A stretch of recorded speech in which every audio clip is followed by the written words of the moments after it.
बताएंगे चाणक्य नीति की वो बात जो आपको भी जानना चाहिए।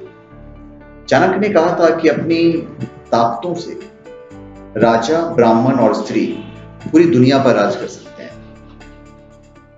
वैसी कौन सी ताकत थी, वैसी कौन सी ताकत है, वो मैं आपको बताने जा रहा हूं। जीवन में प्रत्येक व्यक्ति की कोई ना कोई कमजोरी जरूर होती है जो उसकी सफलता में सबसे बड़ी बाधक बनती है, लेकिन इससे उलट हर व्यक्ति की ताकत उस विजय रथ की तरफ ले जाने में उनका मुख्य भूमिका निभाती है।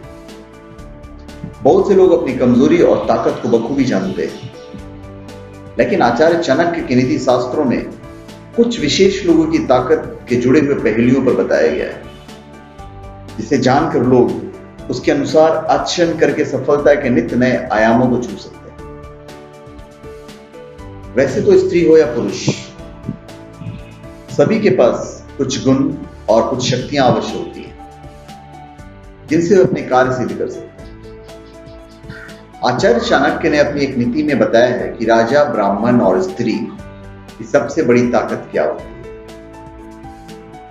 आचार्य कहते हैं कि राजा, ब्राह्मण और स्त्री को आदिकाल से ही विशेष दर्जा दिया जाता है। किसी भी राष्ट्र या परिवार के विकास या पतन में इन तीनों के आचरण को खास नजरिए से देखा जाता है। आज भी राजा यानी किसी देश के प्रधानमंत्री, ब्राह्मण मतलब ज्ञानी और महिलाओं को देश के विकास में प्रमुख स्तंभ के रूप में माना जाता है।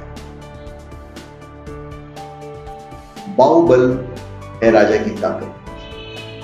आचार्य चाणक्य कहते हैं कि किसी भी राजा की शक्ति उसका स्वयं का बाहुबल है।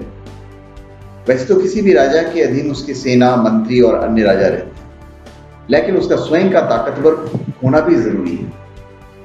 यदि कोई राजा स्वयं शक्तिहीन है तो किसी पर राज नहीं कर सकता।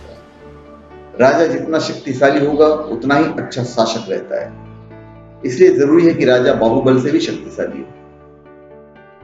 ज्ञान ब्राह्मणों की ताकत है।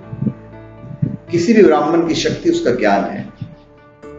ब्राह्मण जितना ज्ञानी होगा वो उतना ही अधिक सम्मान प्राप्त करेगा। ईश्वर और जीवन से संबंधित ज्ञान ही किसी भी ब्राह्मण की सबसे बड़ी शक्ति होती है। फिर सौंदर्य और मीठी वाणी ही स्त्रियों की ताकत है। आचार्य चाणक्य कहते हैं कि किसी भी स्त्री का सौंदर्य और यौवन ही उसका सबसे बड़ी शक्ति है। यदि कोई स्त्री सुंदर नहीं है लेकिन मधुर व्यवहार वाली है, तब भी वो जीवन में कभी भी परेशानियों का सामना नहीं करती। मधुर व्यवहार से ही स्त्री मान सम्मान प्राप्त करती है। तो धन्यवाद।